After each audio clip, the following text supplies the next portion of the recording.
The galactic invasion begins. The galaxy had long been home to countless civilizations, some of them ancient, others relatively new. Among them, the Federation of Planets had risen to become the dominant power. A coalition of highly advanced species, the Federation controlled vast stretches of space, enforcing peace through sheer military might and technological superiority. For eons, their expansion had been unchallenged as they swept through primitive planets, assimilating them into their collective fold with minimal resistance. Their tactics were simple: arrive with overwhelming force, destroy any who resisted, and integrate the rest. But when their scouts first detected the planet Earth, nestled in a quiet corner of the galaxy, the Federation did not see a threat. Earth was home to a species that seemed primitive, their technology a far cry from the might of the Federation's war machines. At first glance, humanity appeared to be nothing more than a curious anomaly, an underdeveloped race that had not yet mastered interstellar travel. The Federation had encountered species like humans before, and their protocol for dealing with such worlds was clear: strike hard and fast, subdue the inhabitants, and initiate the integration process. Yet, what the Federation did not account for was something far more dangerous than their advanced weapons or tactics, a trait that could not be measured by technological standards or military might: the sheer willpower of the human spirit. It was this will that would soon become the Federation's greatest enemy. The invasion began in the most expected of ways. A fleet of Federation warships, sleek and imposing, emerged from the depths of space, their engines glowing like distant stars. Their mission was simple: to scout Earth, assess its inhabitants, and prepare for the inevitable integration. The first wave was swift and clinical. The Federation's military forces made quick work of Earth's primitive defenses. It was textbook procedure. Human technology was no match for their superior ships, and within hours, the first of Earth's cities lay in ruins, burning under the relentless bombardment of Federation plasma cannons. As the warships hovered in orbit above the planet, a fleet of smaller ships descended, carrying the Federation's elite ground troops. Their objective was to sweep through the planet's major cities, break any resistance, and bring the human population to heel. What they encountered, however, was not the terrified surrender they had expected, but something entirely different. In the heart of the decimated city of New York, as the Federation troops advanced, a human resistance began to take shape. The first wave of soldiers had expected to encounter nothing but frightened civilians, easy prey for their weapons. Instead, they faced a defiance they could not have anticipated. Human fighters, armed with crude but deadly projectile weapons, emerged from the wreckage, attacking with a fury that stunned the Federation forces. The Federation had been prepared to subdue a race of weak, unorganized beings, but what they found instead were humans who fought with an intensity that belied their primitive technology. In one skirmish, a human soldier, Lieutenant Maria Vasquez, led a small band of survivors against a Federation assault team. Despite the overwhelming odds, she managed to sabotage a Federation war machine using nothing more than a makeshift explosive device, a feat that sent shockwaves through the Federation command. It was not the first time humans had defied the odds, but it was the first time they had done so in the face of an enemy as powerful as the Federation. The Federation commanders, watching from their ships, could not understand it. Their technology was far superior to anything humanity could muster. Their numbers were overwhelming, and their tactics had never failed before. Yet here they were, facing a resistance that should have been impossible for a species as primitive as humanity. As the battle raged on, the Federation's military leaders called for reinforcements, sending in more ships and troops to crush the uprising. But each attempt to suppress the humans only seemed to fuel their resolve. The human spirit, it seemed, was a force that could not be easily defeated. The first major turning point came when a human naval officer, Captain David Carter, led a daring strike against the Federation's command ship, the Sovereign. With no spacefaring vessels of their own, humanity's military had resorted to using their most valuable asset, their ingenuity.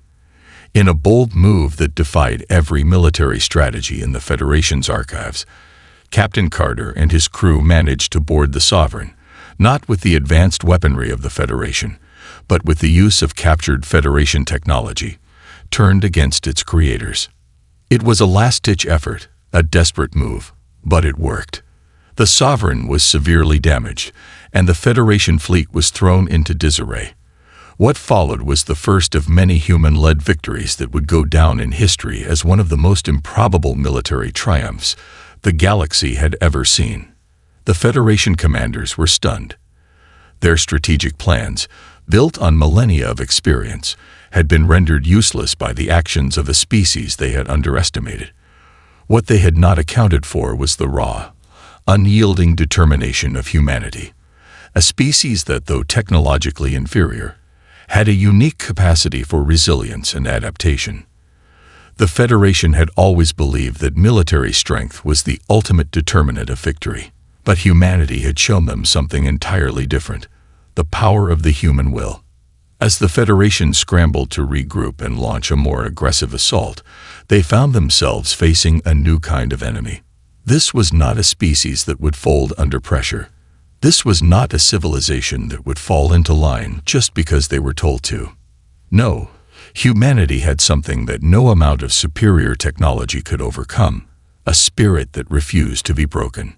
Professor Ken N9, an expert in galactic warfare and strategy, had studied humanity's resistance closely. To his dismay, he had discovered something deeply unsettling. The humans, though outgunned and outclassed, had a way of turning the rules of warfare on their head. They understood the principles of combat not just through the lens of technology or tactics, but through the lens of survival, of fighting for something greater than themselves. As the Federation prepared for the next phase of the invasion, it became clear that they were facing an adversary unlike any they had ever encountered before. Humanity had become the monster they feared, not because of its weapons, but because of the unstoppable force within its people. And so the war continued, but this time it would be the Federation that had to rethink everything they knew about conflict. They had underestimated humanity once, but they would not make that mistake again. The tide turns. The Federation's fleet had been caught off guard. What they had anticipated as a swift conquest had devolved into a bitter and prolonged conflict. Commander Threx, the leader of the Federation's invasion forces, paced in his command room aboard the flagship Eclipse. His mind raced as he reviewed the reports coming in from all fronts. Humanity, with its primitive weapons and seemingly outdated technology, had defied every expectation. The Eclipse was the Federation's pride, a massive battleship bristling with energy shields and weaponry capable of vaporizing entire cities. Yet despite all its power, it had been severely damaged during the assault on the Federation's command ship, the Sovereign. The human counterattack had been nothing short of miraculous, and the Federation forces had been forced to retreat and regroup. Now, Threx faced an enemy that was not only relentless but cunning. Report from the Southern Hemisphere. A tactical officer announced, breaking the silence. The human resistance is escalating. They've gained control of 3 more key cities, and we've lost contact with several of our ground units. Threx's mandibles twitched in frustration. This cannot be happening, he muttered under his breath. How are they doing this? Despite their superior technology, the Federation soldiers had been ill-prepared for the kind of guerrilla warfare humans had unleashed. Every ambush, every trap, every counteroffensive was more devastating than the last. The Federation's forces had been accustomed to overwhelming and subjugating primitive species with ease. Yet, here on Earth, they were facing an enemy that adapted faster than their machines could track. The humans were like wildfire, spreading rapidly, unpredictable, and difficult to control. Meanwhile, on Earth, the resistance was growing stronger by the day. Commander Maria Vasquez, who had initially led the charge in New York, had become the symbol of humanity's defiance. Known for her strategic brilliance and unwavering leadership, she was now coordinating a global effort to push back against the Federation invaders. Despite being outnumbered and outgunned, Her forces had succeeded in driving back the Federation on multiple occasions, not through strength alone, but through unparalleled ingenuity and the tenacity to never give up.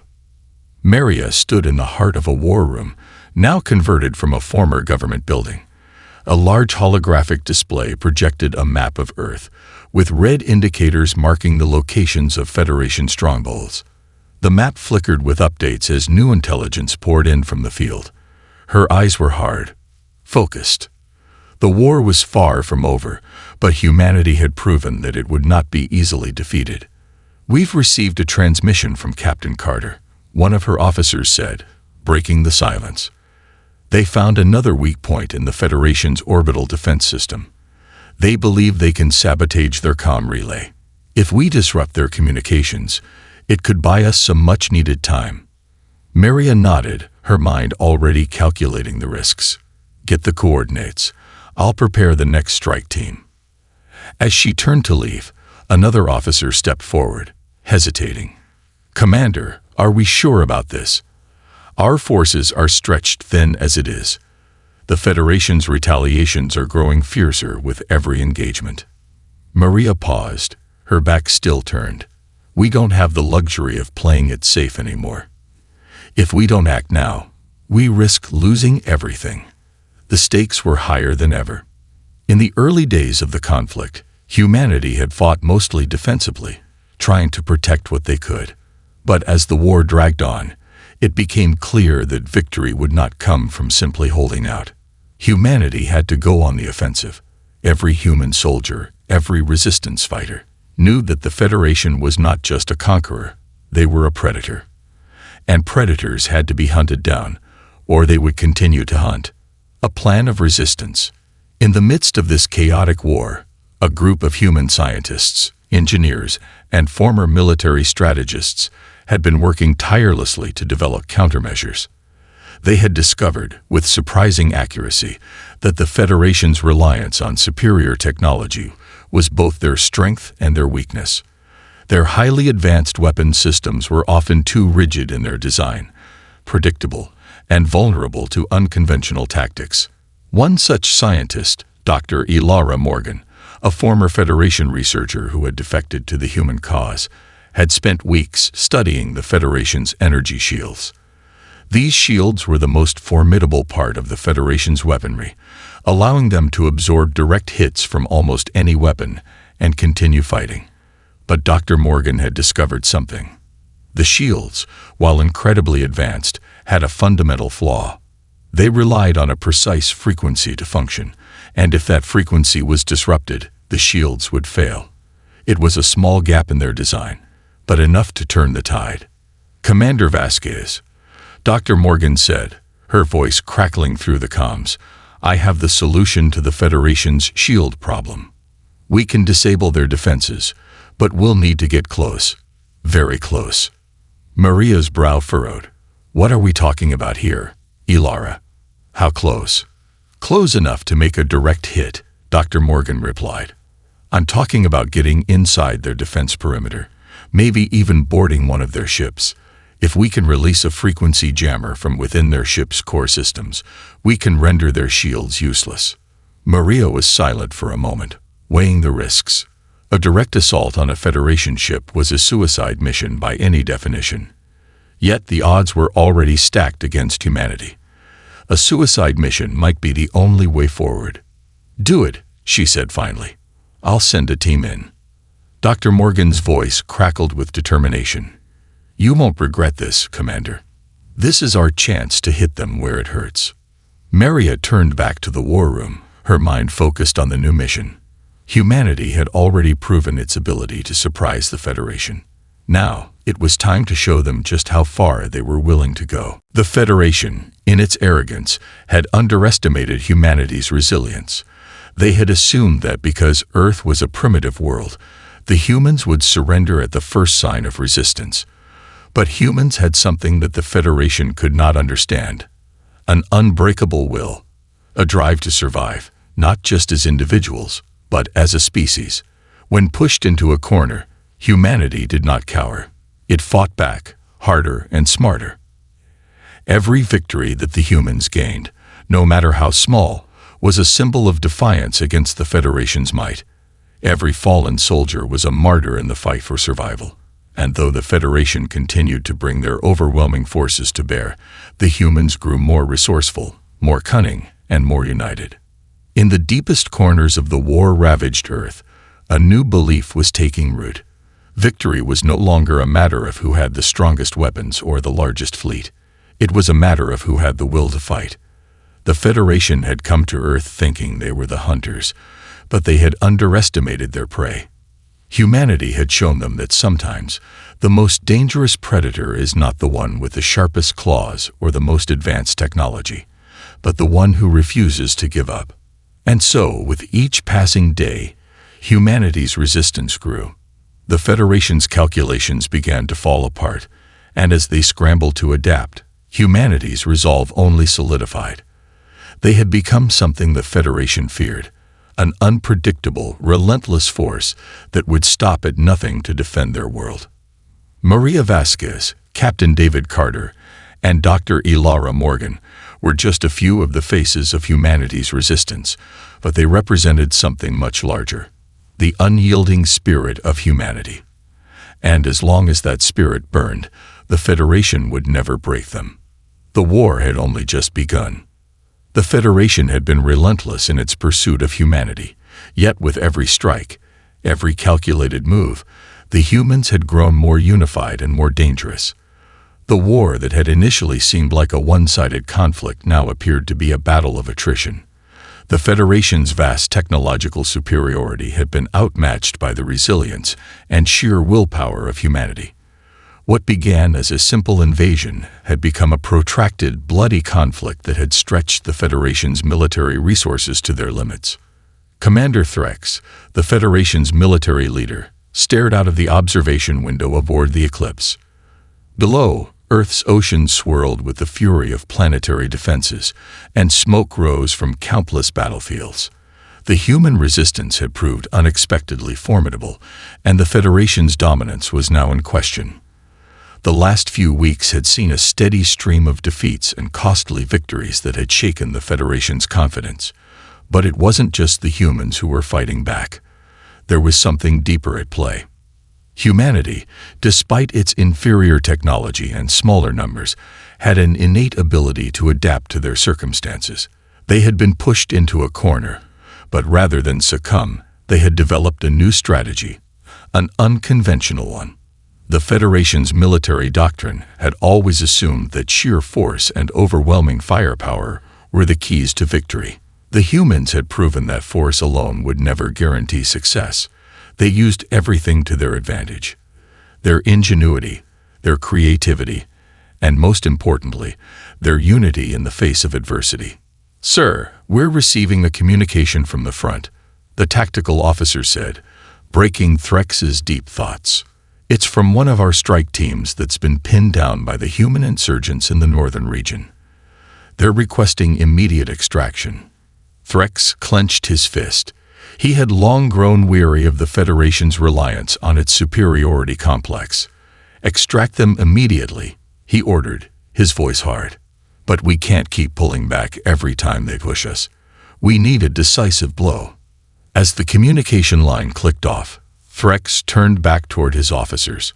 "Prepare for a full-scale operation. We'll go straight to the heart of their resistance. No more half measures." It was a dangerous gamble. With human ingenuity continuing to undermine their every move, Threx knew that a single misstep could collapse their entire campaign. But the Federation had its pride, and their military hierarchy would never accept a defeat at the hands of a species they had once considered inferior.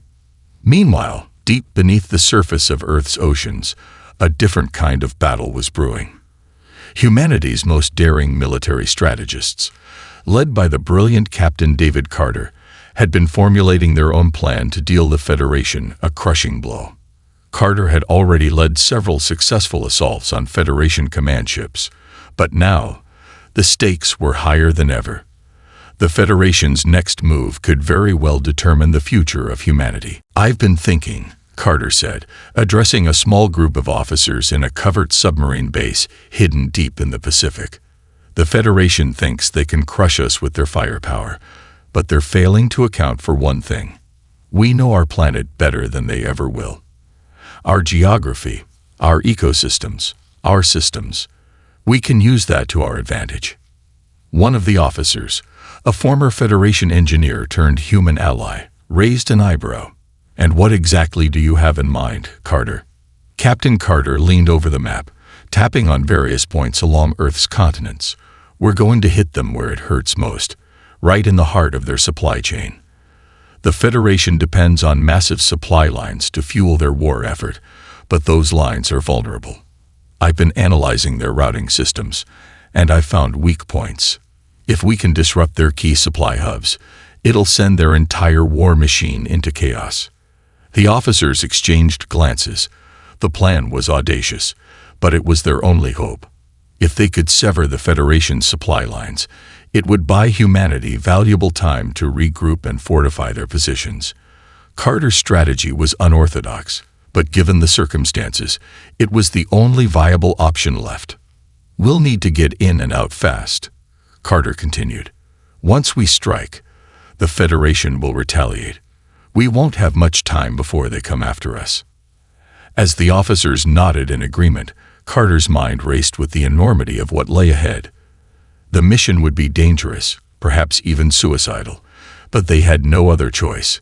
Humanity had already shown its ability to fight back, but now they would show the Federation just how much they had underestimated them. The resistance grows stronger. As Carter and his team prepared for the high-risk operation, the human resistance across the globe had begun to coalesce into a more structured force. What had started as disorganized pockets of insurgents now looked like a unified army. Maria Vasquez, still leading from the front, had seen to it that their resources were better coordinated and their tactics more refined. The Federation's constant bombardments had taken a toll, but the will to resist was stronger than ever. "Report from the Eastern Front, Commander," one of Vasquez's officers reported as she reviewed the battle maps. "We've secured control of a key Federation staging area. The Federation's response is expected within the next 12 hours. Vasquez nodded, her expression unwavering. "Good. Reinforce that position and prepare for counterattack. We can't let them reclaim that territory. And make sure the civilians are evacuated." For the first time since the war had begun, there was a real sense of hope within the resistance. Humanity had found its rhythm. They were no longer running scared from the Federation. They were meeting them head-on, using every advantage they could find, and slowly, they were starting to win. But victory was not yet certain.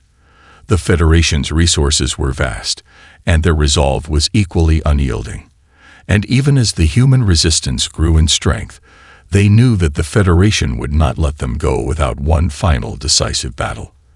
The question was, would humanity be ready for it? A new weapon, the turning point. In the depths of the human resistance's hidden laboratories, a new weapon had been developed, a weapon that could change the course of the war. Dr. Ilara Morgan, the former Federation scientist who had defected to humanity's side, had worked alongside a team of engineers and physicists to develop a device capable of disrupting Federation technology on a massive scale. The Federation's reliance on their energy shields is their greatest weakness, Dr. Morgan explained, as she stood in front of a massive experimental chamber. If we can deploy a weapon capable of emitting a focused electromagnetic pulse, we can disable their shields and their communication systems in one fell swoop. Carter's eyes narrowed as he took in the implications. "You're saying we can shut down their entire fleet?" Dr. Morgan nodded. "Not just their fleet, everything. Their warships, their command centers, their drones, even their shield generators. We can bring their entire infrastructure to a standstill." The room fell silent as the weight of the revelation settled in. This was the turning point humanity had been waiting for. With this weapon, they could cripple the Federation's technological advantage and force them into a situation where they would have to negotiate. But there was a catch. "It's not a weapon we can use lightly," Dr. Morgan cautioned. "It's experimental. The pulse is extremely volatile, and it could have unintended side effects. It might even damage Earth's own systems if we're not careful. Carter took a deep breath. We don't have time for hesitation. We'll use it, but we need to get it right the first time. The plan was set into motion. Humanity would unleash the pulse that could end the war, but it would come at a risk they were willing to take. It was the final move in their game of survival, and whether they won or lost, humanity would leave a legacy that would echo across the stars. As the pulse weapon was deployed, humanity's forces gathered for what would surely be their most dangerous strike yet.